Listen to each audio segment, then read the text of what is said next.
Hi. Good morning, everyone. Good morning. First thing, you feeling a little better? A lot better. Oh, excellent. Yeah. Okay, well, we'll get on with things today. We'll call the meeting to order at 9:30, right on time. First recommendation that the West Elgin Council hereby adopts the agenda as presented. Mover and seconder, please. Moved by Cameron, seconded by Rowe, all in favor, and that is carried. Disclosure of any pecuniary interest. Sir, Councillor Cameron did disclose pecuniary interest on item 4.2. The planning, no, sorry, not 4.2. 5 for the rezoning of 25597 Stalker Line. Okay, so noted. First item up here is a public meeting regarding the zoning of 23304 Downey Line. So that council proceed into a public meeting at 9:31 a.m. pursuant to section 34 of the Planning Act in order to hear an application to rezone the property at 22034 Downey Line. Good morning, Heather. So I need to move very second. Mover and seconder. Moved by Talia and seconded by Leatham, all in favor, and that is carried. Again, good morning, Heather. Good morning, Mayor McPhail. You've been busy this last little while. Very busy and just gonna give council a bit of a warning. There is more applications to come. Well, there you go. Yes. All right. I guess we can turn the meeting over, the public meeting over to I need to read the purpose of the public meeting. our clerk to read the purpose of the public meeting. So the purpose of this public meeting is to consider and hear comments on a proposed amendment to the zoning bylaw as a condition of consent application E3721 by rezoning of the retained farmland parcel from general agricultural A1 zone to agricultural A2 zone in order to prohibit a dwelling, and rezoning the severed surplus farm dwelling parcel from general agricultural 1 zone to restricted agricultural A3 zone in order to recognize the new surplus farm dwelling lot being created with restricted agricultural land use permissions. Council will not make a decision on the application in this public meeting. Based on the recommendation and information received at this public meeting, an amending bylaw will be presented to council later in the bylaw portion of this regular meeting. The planner is keeping a public registry, and if any member of the public wishes to be notified in writing of the decision of this application, they can provide their name and mailing address via email to planning@westelgin.net or by calling 519-785-0560, extension 226, no later than 4 p.m. on the day of the public meeting. A person or public body may appeal the decision if they have made an oral or written submission at today's meeting. If a person wishes to make an oral submission during the public meeting, please use the raise your hand function in the Zoom, and the clerk will allow you to speak when the call is put out for public comments. Okay. Heather. Okay. Thank you, Mayor McPhail. Zoning bylaw amendment application was submitted by Ron and Fran Downey for lands known as 22034 Downey Line. As already mentioned by the clerk, this proposed zoning bylaw amendment is a condition of the severance application that has already been conditionally approved by Elgin County Land Division Committee, severance file number E37-21.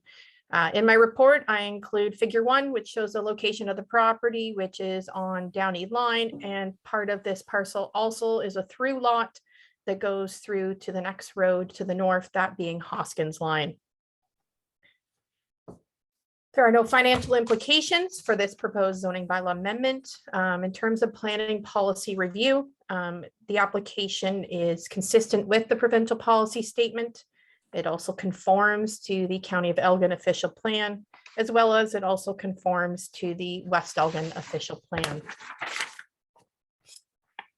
In terms of the proposed zoning bylaw amendment, I've attached figure 2 in my, I've included figure 2 in my report, just showing the current zoning on the property, that being A1 general agricultural. This proposed zoning bylaw amendment will rezone what we call the severed parcel or the house lot from A1 to A3 restricted agricultural. For the proposed retained parcel, what I also call the farm lot, it'll also be rezoned from A1 general agricultural to A2 agricultural 2. Application was circulated to all the applicable commenting agencies, minimum of 20 days prior to this meeting. Information was also posted to the municipality's website under the current planning application file number. In terms of municipal development comments, application was circulated to staff. Comments that were received have already been incorporated into the report for the consent application and were included as consent conditions if required. In terms of agency comments, we received one comment from Lower Thames Valley Conservation Authority. They indicated that they have no concerns or issues with this proposed zoning bylaw amendment. At the time of submission of this report, and as of right now, no public comments have been received on this application.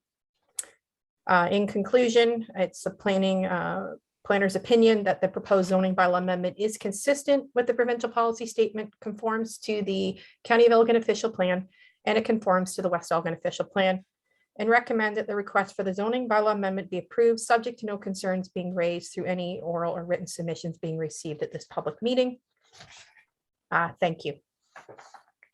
Okay, I guess we do have this recommendation here that West Elgin Council hereby receives the report from Heather James Planner regarding zoning bylaw amendment application D14-03-022, 22-034 Downey line, and recommended report, planning report 2208. Do I have a word seconder for that? Cammert and Leatham, all in favor? Carried. Do we have any comments from the applicant? The applicant is on the call and he, or on the meeting, and he has the ability to speak if he wishes. Mr. Downey, or do you have any comments? No. Okay, good morning, Ron. Morning, Duncan. Are there any other public comments? If there are any public comments relating to this application, please use the raise your hand function in the, and I will allow you to speak. Oh, I do have one coming in. Please state your name and your comment. You are allowed to speak. Brian Binder. Brian Binder. Let's go ahead, Brian. Hey, Good morning. What morning? How you doing? Just going from A1 to A2. Just want to know. Sounds like you go A1 to A3 for the housing lot, the house lot. What's the difference between A1 and A2? Maybe you could just explain that to me a bit. Okay. Yes, absolutely. So under the current zoning A1, it's general agricultural, and it's a change of permitted uses. So under the A1 zone, we permit a variety of agricultural and agricultural related uses. And in particular, one use being that we permit under the A1 zone, a single detached dwelling. The proposed A2 zoning will still permit agricultural uses. However, it will prohibit the construction of a new single detached dwelling. This is a requirement under the provincial policy statement that as an approval authority, that being the municipality of West Elgin, is required by the province to prohibit any new dwellings to be built on that retained parcel.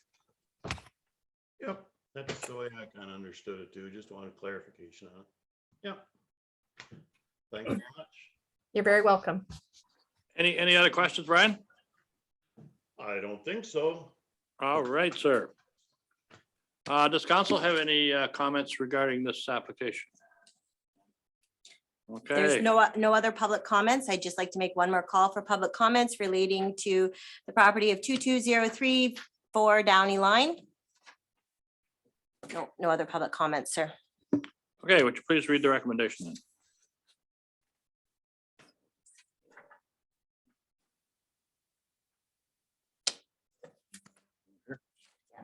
Oh my God, I just had to remove people's ability to speak. Right. Recommendation is that West Elgin Council approve the rezoning of 22034 Downey line from general agricultural A1 zone to agricultural A2 zone and restricted agricultural A3 zone in accordance with attached draft bylaw coming later in the agenda. And further, that West Elgin Council consider the bylaw to amend the zoning bylaw as presented in the bylaw portion of the April 28th, 2022 council agenda. All heard the recommendation. Mover and seconder, please. Moved by Talier, seconded by Cammert. All in favor. That is carried. So that the next meeting is that West Elgin Council hereby adjourn the public meeting held pursuant to section 34 of the Planning Act at 9:40 a.m. Mover and seconder, moved by Rowe and seconded by Leatham, all in favor, and that is also carried. Okay, so now we move Next in item. the next public meeting. So the council proceed into public meeting at 9:40 a.m. pursuant to section 34 of the Planning Act in order to hear an application to rezone the property at 25597 Stalker Line. Mover and seconder, moved by Rowe, seconded by Leatham, all in favor, and that is carried. So the purpose of this public meeting is to consider and hear comments on a proposed amendment to the zoning bylaw as a condition of consent application E4321 by rezoning the retained farmland parcel from general agricultural A1 to agricultural A2 zone in order to prohibit a dwelling and rezoning the severed surplus farm dwelling parcel from general agricultural A1 zone to restricted agricultural A3 zone in order to recognize the new surplus farm dwelling lot being created with restricted agricultural land use permissions. Council will not make a decision on the application in this public meeting. Based on the recommendation and information received at this public meeting, an amending bylaw will be presented to council later in the bylaw portion of the regular meeting of council. The planner is keeping a public registry, and if any member of the public wishes to be notified in writing of this decision on the application, they can provide their name and mailing address via email to planning@westelgin.net or by calling 519-785-0560, extension 226, no later than 4 p.m. on the day of the public meeting. A person or public body may appeal a decision if they have made an oral or written submission at today's meeting. If you wish to make an oral submission during the public participation part of the meeting, please use your raise the hand feature in Zoom and the clerk will allow you to speak when the call is put out for public comments. Okay, we do have a recommendation for the planning report. Yes, the West Elgin Council hereby receives a report from Heather James, planner, regarding zoning bylaw amendment application D140422 for 25597 Stalker Line. Recommendation report, planning 2209. Mover and seconder for that. Rowe and Leatham, all in favor? Carried. Okay, Heather. Okay, thank you. The owner of this property is Michael Robinson. The agent on the file is Dan McKillop. Property is located at 25597 Stalker Line. I've included figure 1, which shows the location of the subject lands in my report. There are no financial implications for this proposed zoning bylaw amendment application. In terms of policy review, the proposed zoning bylaw amendment application is consistent with the provincial policy statement. It conforms to the County of Elgin official plan. It also conforms to the West Elgin official plan. In terms of the proposed zoning bylaw amendments, as you'll see in my report, figure 2, it shows the zoning of this property on the south side of Stalker Line, that being A1, general agricultural. The proposed severed parcel, or as I call the house lot, is proposed to be rezoned from general agricultural A1 to restricted agricultural A3. The proposed retained parcel, also referred to as the farm parcel, is also proposed to be rezoned from general agricultural A1 to agricultural A2. The application was circulated to all the applicable commenting agencies and neighboring property owners a minimum of 20 days prior to this meeting. Information was also posted to the municipal website. In terms of municipal department comments, the application was circulated to staff. Comments were received as comments. They've already been received. They've been incorporated, if necessary, into the conditions for the consent, as the zoning bylaw amendment is a condition of the consent application. In terms of agency comments, one comment was received that it was received from Lower Thames Valley Conservation Authority. They have no concerns. They do note that there is some drains on this property and that there is some regulations that would apply on this property should the owner decide to develop. They would need to contact Lower Thames Valley for permission and or a permit. At the time of submission of this report, there was no written comments received from the public. In conclusion, it's the planner's opinion that the proposed zoning bylaw amendment is consistent with the provincial policy statement. conforms to the County of Elgin official plan, and it conforms to the West Elgin official plan.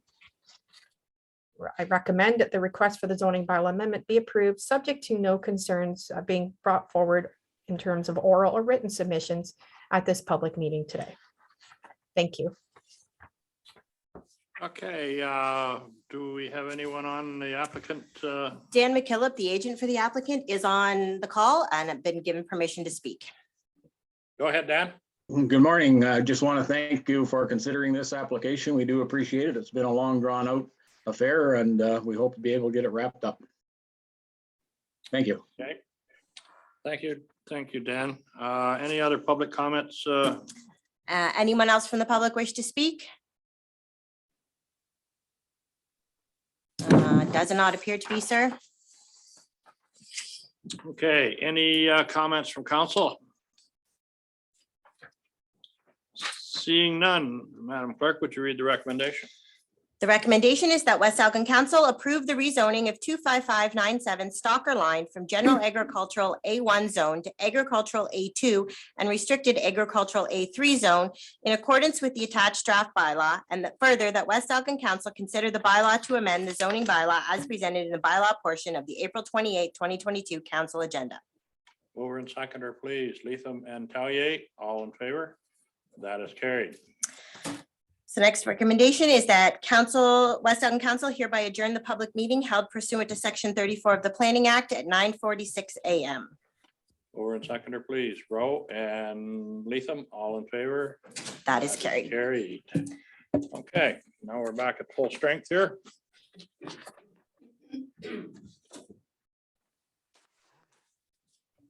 Next one up. The council proceed into a public meeting at 9:47 a.m. pursuant to section 34 of the Planning Act in order to hear an application to rezone a property at 20183 Marsh Line. Mover and seconder, please. Cameron and Tallier, all in favor? That is carried. So the purpose of this public meeting is to consider and hear comments on a proposed amendment for the zoning bylaw as a condition of consent application E6721 by rezoning the severed surplus farm dwelling parcel from general agricultural A1 zone to restricted agricultural A3 zone in order to recognize the new surplus farm dwelling lot being created with restricted agricultural land use permissions. The retained parcel will remain in the general agricultural A1 zone since it is to be amalgamated with a property to the west also owned by the purchasing farmer. Council will not make a decision on the application at this public meeting. Based on the recommendation and information received at this meeting, an amending bylaw will be presented to council in the bylaw portion of the regular meeting of council.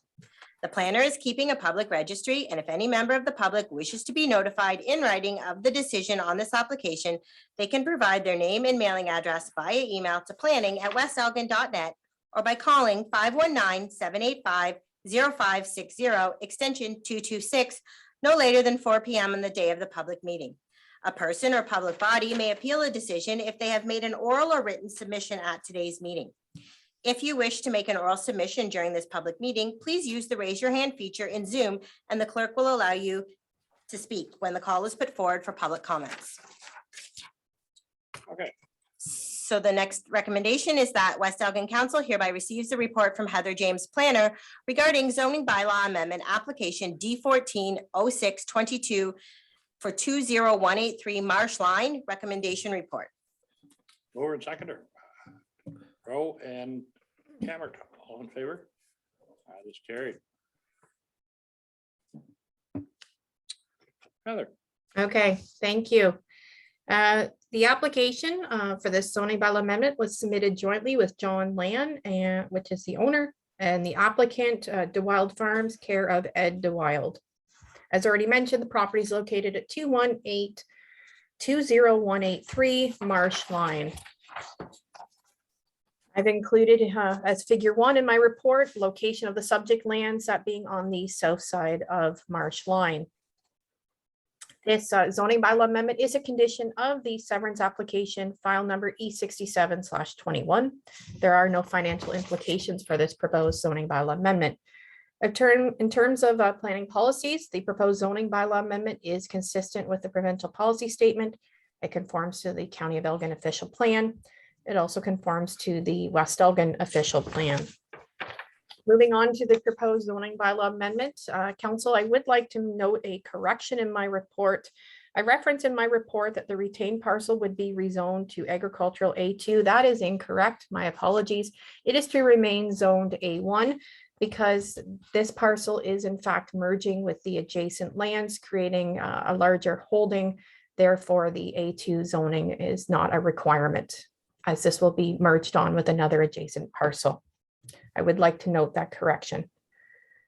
The proposed severed parcel will be rezoned from A1 general agricultural to A3 restricted agricultural. Application was circulated to commenting agencies and neighboring property owners a minimum of 20 days in advance.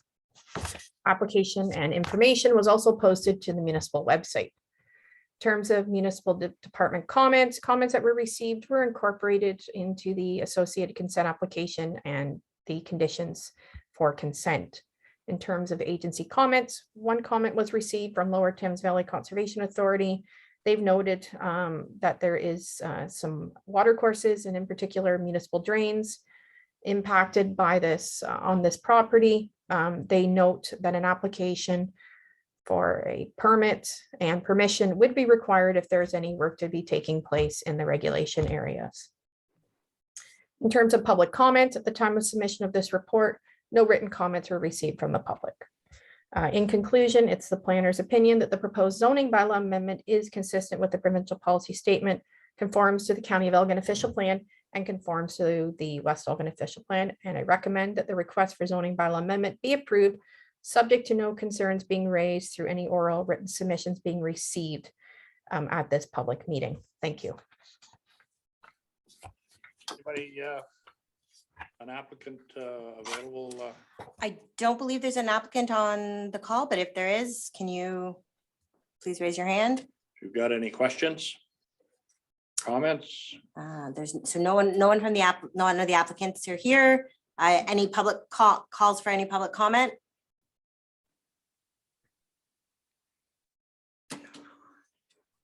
No public comments coming forward. We'll go to council. Any council have any concerns about this application?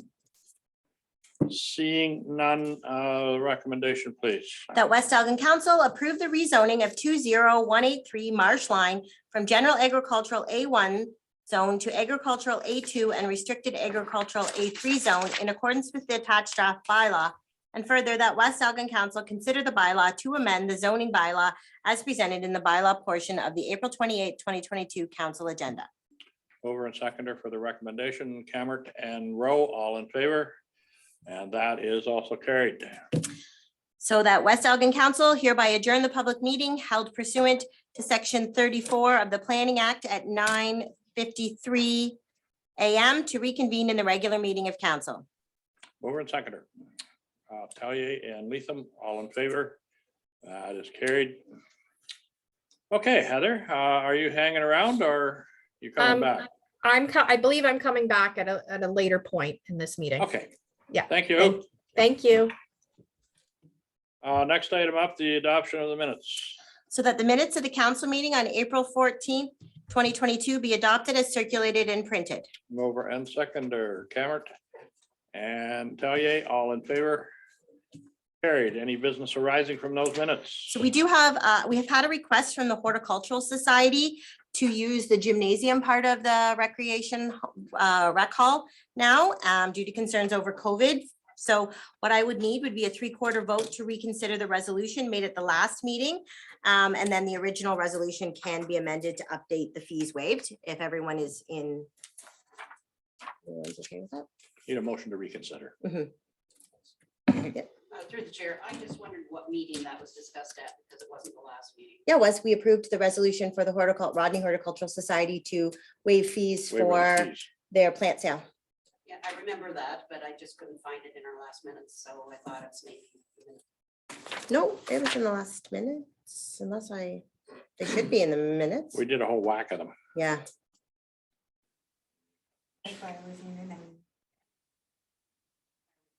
I just don't think it was last meeting, but it doesn't. Yeah, it definitely was the last meeting. I know without a doubt it was last meeting. they get missed. I was having some issues with. Okay, so those minutes need to be updated because there were some issues with. Yeah, there were some issues with eScribe. It was definitely there because I have the resolution. So I will update those minutes. So we'll amend the minutes, but still Yeah. the requirement for a motion to reconsider. So that West Elgin Council hereby agrees to reconsider resolution 2022-120, the waiver of fees for the Rodney Horticultural Society.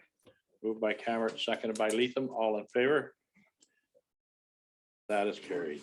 Okay, so that West Elgin Council hereby approve the request of the Rodney Horticultural Society to waive the rental fee of $210 plus applicable fees for the West Elgin Recreation Center on Friday, May 20th and Saturday, May 2022 for the annual plant sale. Mover and seconder, moved by Tellier and seconded by Leatham, all in favor? That is also carried. Okay. All right, we are at staff reports. I believe Lee will be presenting this on behalf of Emily. Okay, Lee, good morning. Good morning, Your Worship, Council. Yep, so this was a report that was done. We just wanted to update council on kind of where you're at with the waiver of fees for the 2022 year so far. So as you can see there in the spreadsheet, that's what we've tracked to date this year. You'll see the organizations listed down the left-hand column. What building that they've rented or what area they've rented in the second and third columns, what the normal fee would be for that with tax, and the hours that they have it, the hours and dates, and then whether it's been waived entirely, which is that waiver fee, or whether there is a charge. So you'll see for the Dutton daycare there, that's why the $1,100 shows up and the $45 for the pool, because that's the charge that council agreed to for the year. So the second last column there is total amount waived. So for this year so far for facilities in West Elgin, so that's the rec center, the pool and the pavilions, we've waived a total of $22,744.44 worth of fees. Okay. Questions on that report? Magda?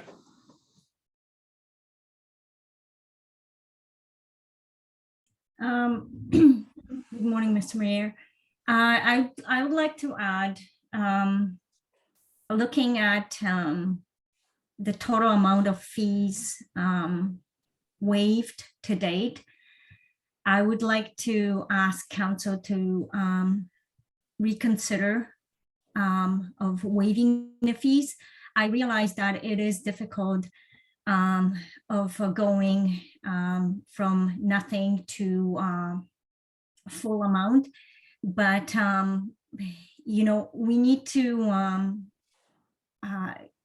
get in the groove of start charging at least nominal fee as the operating expenses are going up from year to year.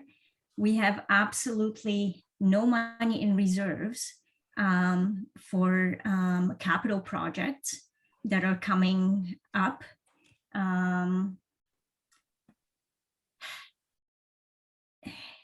We need to change how we bill people. I realize those facilities are for our community, and those are, you know, usually it's the service groups that require those facilities, but it is costing us a lot of money for regular operating to keep up with repair and maintenance of all these facilities. And if we don't do it, you know, next year, 1% is going to have to be allocated of tax increases, going to have to be allocated towards, you know, upkeep of those facilities. So, you know, you have to choose whether you want the entire community pay for it or the users. We're already at $22,000 looking, and we're just, you know, in the month of April. We still have 8 months to go. I assume this is the total fees waived will equal to at least 1% of tax increase, which is close to $34,000. I think it's time to start charging nominal fee instead of full fee, but at least nominal. That would help us pay for at least utilities in those facilities. But again, it's council's decision. Teresa. Through the chair, Magda, I agree that we have to charge something, but everyone's been sitting for 2 years with no fundraising or anything. So we've been generous to help people out and get them going back up with their fundraising. So going forward, what would be best to charge, like a 30%, a 50%, a 60% charge on the base of the members that are attending at that time at a guesstimate? Because you can't guesstimate for, say, the plant sale, obviously. What would be your projection would look good to do that? Like what percentage or what forecast would look best in your eyes? Well, I would like to come up with, for all service groups that are using our facilities on regular basis, I would like to come up with an annual fee for them based on, you know, number of times they are using our facilities. If council is okay, we could sit down with staff and come up with a recommendation for the next council meeting. Bonnie? Through the chair, as I looked at this this report, and thank you, it's good for us to have this conversation. If we were to remove the daycare fees out of that, we're talking $4,000 here. Correct? That we are Yes. spending on these various service clubs. So to me, the main conversation really is around the Dutton daycare use of those buildings and the pool. I'm not adverse to having a nominal fee charged for all users. We did discuss the amount that we were going to subsidize the Dutton daycare program, and we did increase it somewhat from last year.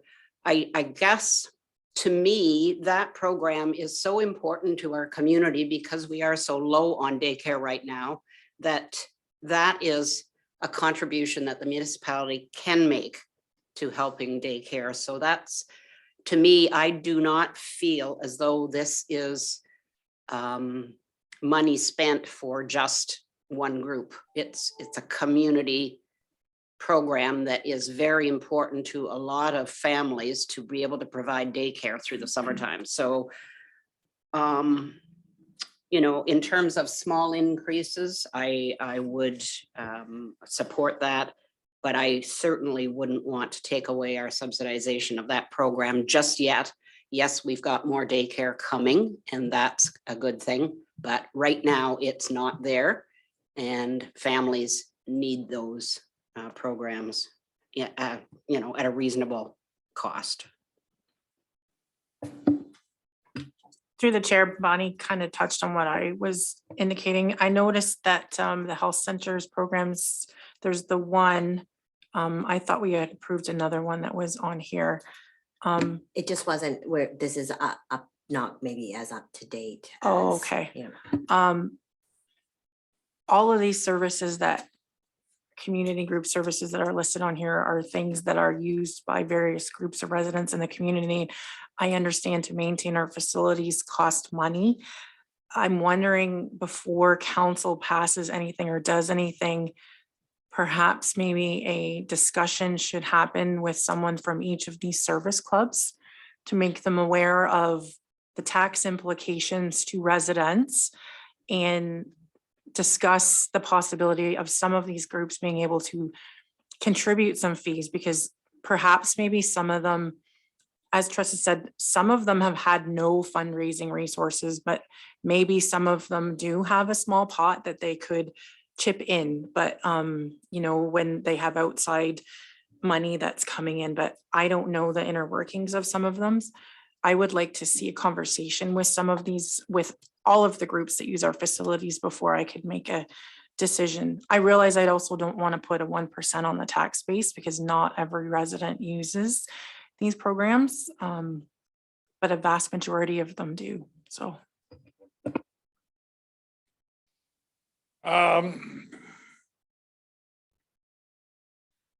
Facilities that we have, when you speak of maintenance, those costs are fixed cost, whether anybody opens the door of the building or not. Have we been able to track what additional costs are involved with either staff time or material time by residents using these facilities over and above what is normal maintenance? Do we have a lot of additional costs that go along with that that aren't being captured in a user fee? Or is it something that we're just missing out on the overall user fee? And I think that's what council has to wrestle with, is that making a decision on what is in the public's best interest, or what's in the best interest of the bottom line. So I think that we're probably going to need a bit more information before we can really come to a final decision on that. Because when you take a look at taking the daycare out of the equation, if you're down to, you know, $4,000 contribution to all the groups and organizations that use our facilities, pretty small investments. So I think that is that possible to actually get a figure on what is additional expenses, because we do have employees that are getting their 35 or 40-hour week to perform services. They're getting paid for it to do that. Are there things that are outside that normal realm of their hourly wage or their materials that they have to supply to make these things happen? Is there additional cost there, or like, I don't know that at this time.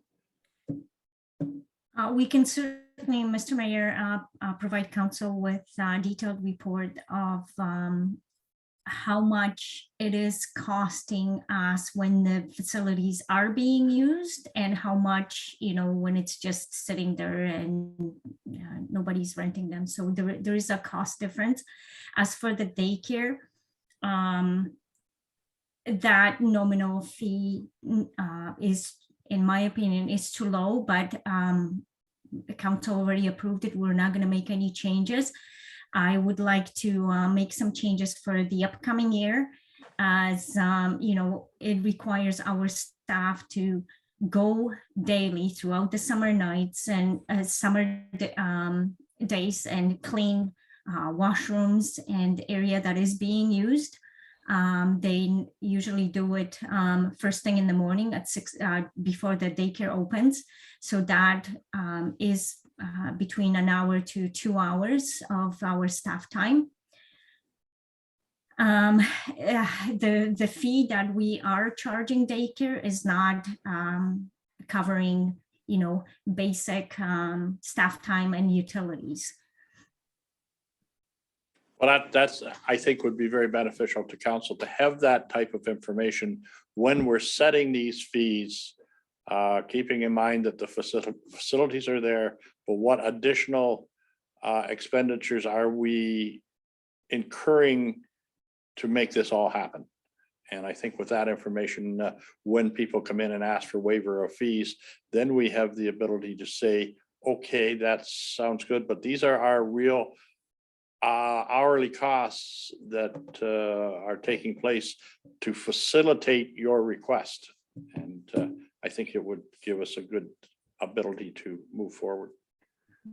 And going forward, Mr. Mayor, when request of waiving fees is coming, we will be providing council at the same time our cost, basic cost as well. So, you know, determination can be done appropriately. Excellent. Okay. Enough down on that? Yeah, just that we need to do the recommendation that West Elgin Council hereby receives a report from Emily Jokas, Operations and Community Services Coordinator, re 2022 waiver of fees update for information purposes. Mover and seconder. Moved by Rowe, and seconded by Tellier. All in favor? That is carried. Okay, approval of waiver of fees for who? Zambini. Zambini, is that like? I thought it was something to do with the Zamboni. I got real nervous when I read that. This is the title of their event, so. Okay,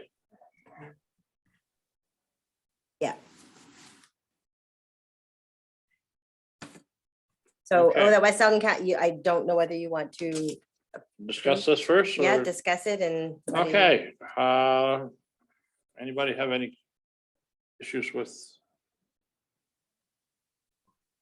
Okay, with that, carry on. I think that. West Elgin Council consensus to hereby approve it. approve. Yeah. The request of West Elgin Community Health Center for the waiver of fees totaling $200 for the weekly rental of Miller Park Pavilion for the months of June and July. Mover and seconder, moved by Rowe, seconded by Cameron. All in favor? That is carried. So the West Lawn Ladies Slow Pitch.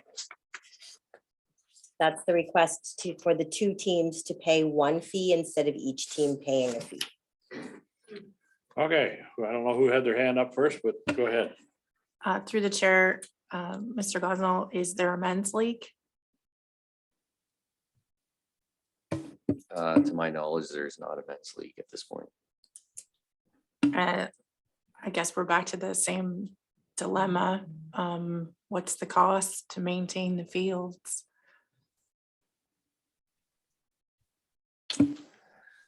Well, we can certainly provide a report. I don't have that number right in front of me. Obviously, there is cost associated with, making sure that the diamonds are dragged. We supply the bases, so we have equipment involved in this. We supply the lime to line the diamonds. So there's material costs, and then depending on the time that they're asking to play, we would have hydro costs, and lights at the ball diamond are not cheap to operate. And we don't waive any fees for minor soccer, correct? That is correct. Setting a precedent.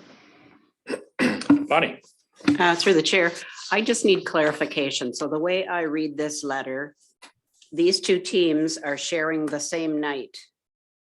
One at one time and one at the other, or something like that? Correct. These two teams both play in the same league. So do we So do, because they only play one home game a week. So instead of them, if it was one team, they would play every Thursday night, every Thursday evening, but because there's two home teams, they arrange it so that they play every other week. so it's like one team, isn't it? I mean, yes, it's two teams, but they're using the same. So normally they would be charged $400 for the use of that night for the summer. That is Each team. And now that there's two teams using it on that same night, so they're alternating one week and the other. So That is correct. And the only thing is we don't have in our fees and charges bylaw, it's in there that it's $400 per team per season. right. So council can choose to split that in half. Well, I can see. So if the there's three unfairness. teams, I guess our fees and charges bylaw has one line item that says $400 per team per season. So if if these two teams are choosing to share that time, and that's something that council wishes to do, then, but we don't have, this isn't in our fees and charges where we can split the cost Yeah, I between two gotcha. teams. Yeah. So I guess it isn't costing us any more for them to be sharing this as if they were having two separate nights or whatever, correct? That's correct. How many teams are organized teams are actually using the facility? Is this the only one? There's no men's, there's no kids. I believe there's one additional one that's looking to play this year, but I'd have to follow up on that. Okay, so we're not inundated with usage.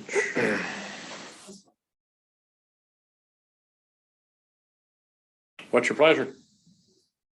Honey? I just, I can see that this is an unusual circumstance because of the use of the same night for the two teams. So I would be willing to charge 200 per So group using that night. Move the recommendation. Sure. Seconder, second by Talia, all in favor? Carried. Okay.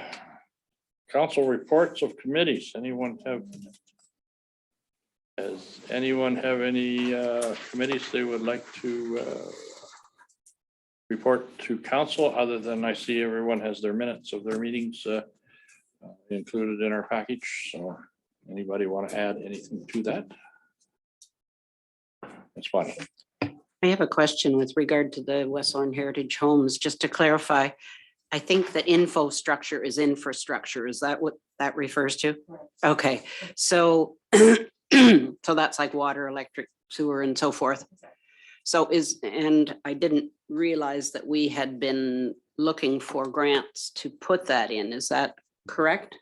That we had been, according to that report, as I recall, it said that the municipality had been looking for grants to be able to put those services in. Is that correct? No, we're not looking for grants.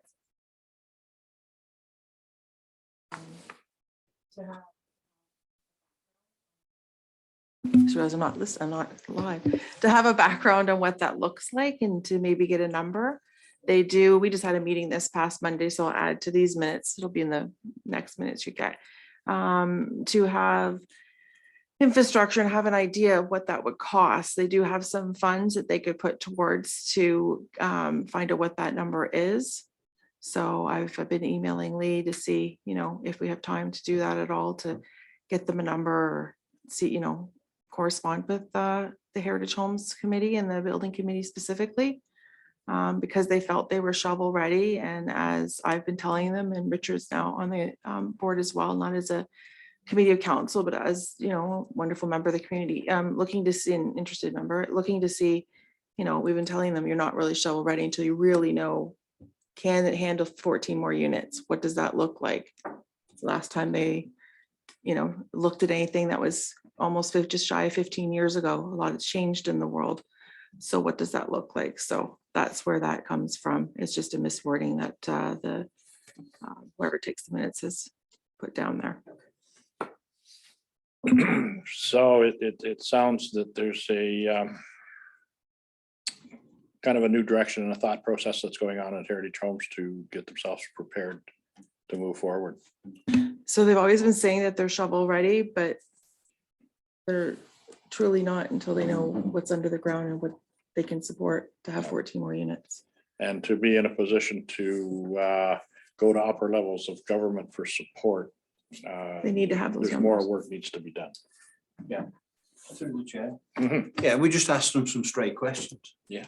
Will the sewerage Yeah. that you've got existing Drainage. take the new, will the stormwater drainage and things like that? And they really had no answers at all. So that has to be found out before we can even attempt to go and see an MP or an MP, they're not shovel ready by any means. So let's start from scratch and get it done. Perfect. Okay, any other questions on the minutes? The accounts. So that the mayor and treasurer are hereby authorized to sign payment voucher number 4A amounting to $365,583.26 and settlement of general road, water, and arena accounts, including electronic fund transfer number 5065 to 5106, online payment numbers 904 to 909, check numbers 25917 to 25919, and payroll for pay period 8. Okay, I was just noticing when I was reading the accounts all over that when you kind of look at it objectively and you see how much things cost, it's really kind of a sobering thing that boy, it's expensive to run a municipality. So with that, we have a mover and seconder for the recommendations. I think everybody's had their questions answered. Moved by Cammert, seconded by Leatham. Question is, Magda?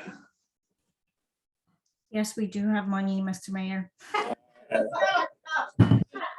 Thank you for that. All in favor? Carried.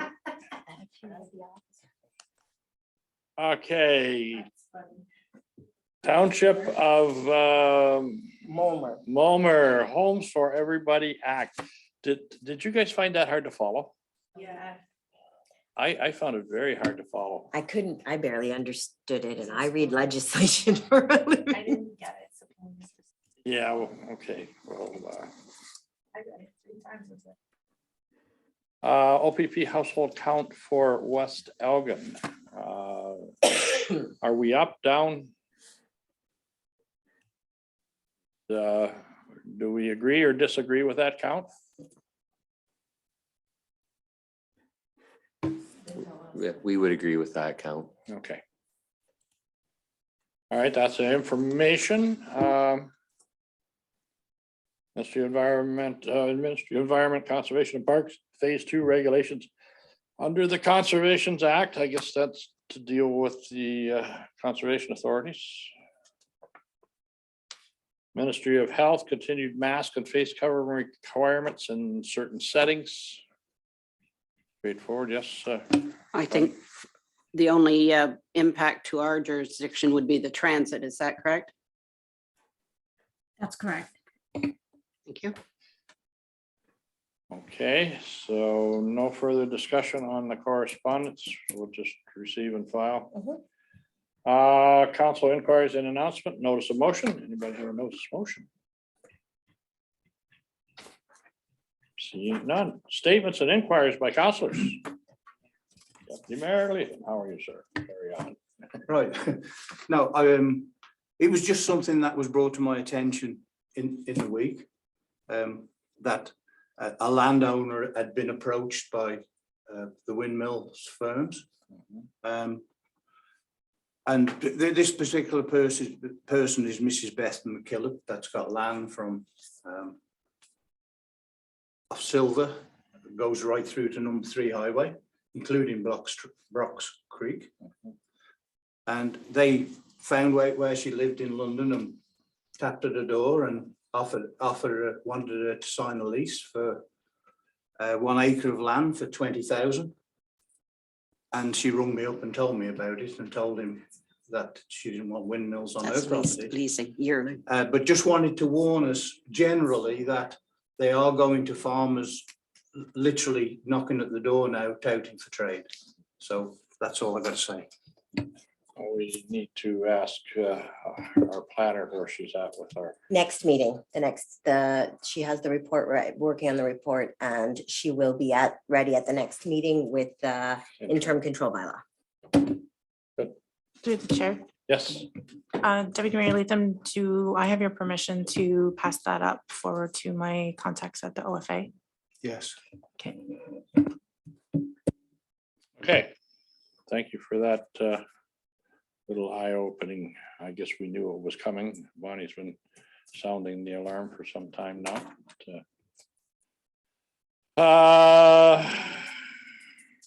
Statements, inquiries by council, matters of urgency. Anyone have any matters of urgency?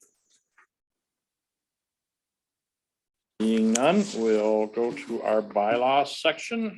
Sure, the bylaw 2022-21 repeal vaccination verification policy. The bylaw 2022-21 being a bylaw to repeal policy HR 2.34 vaccination verification policy be read a first, second, and third and final time. Over and seconder, please. Moved by Cameron, seconded by Rowe. All in favor? That's carried. So bylaw 2022-22, a bylaw to rezone 22034 Downey line. That bylaw 2022 being a bylaw to amend the municipality of West Elgin comprehensive zoning bylaw number 2015-36 for the property known as 22034 Downey line be read a first, second, and third and final time. Moved by Talia and seconded by Latham. All in favor? That's carried. You just can't vote on it. Bylaw 2022-23 to rezone 25597 Stalker Line. The bylaw 2022-23 being a bylaw to amend the municipality of West Elgin comprehensive zoning bylaw number 2015-36 for the property known as 25597 Stalker Line be read a first, second, and third and final time. Over and seconded. Moved by Talia, seconded by Rowe. All in favor? That is carried. So bylaw 2022-24, a bylaw to rezone 2183 Marsh Line. The bylaw 2022-24 being a bylaw to amend the municipality of West Elgin comprehensive zoning bylaw number 2015-36 for the property known as 20183 Marsh Line be read a first, second, and third and final time. By Cameron, seconded by Latham. All in favor? And that is carried. Okay. Closed session. Yes, that the council of the municipality of West Elgin hereby proceed into closed session at 10:27 a.m. under section 239(2) B, C, D, and E of the Municipal Act RSO 2001. Consideration will be given to matters pertaining to personal matters about an individual, including a municipal or local board employee, a proposed or pending acquisition or disposition of land by the municipality or local board, labor relations or employee negotiations, and litigation or potential litigation, including matters before administrative tribunals affecting the municipality or local board. Over and seconder, please. Talia and Cameron. All in favor? Okay, That we're is just carried. gonna have to wait a minute while I lock the meeting down. We'll take a break.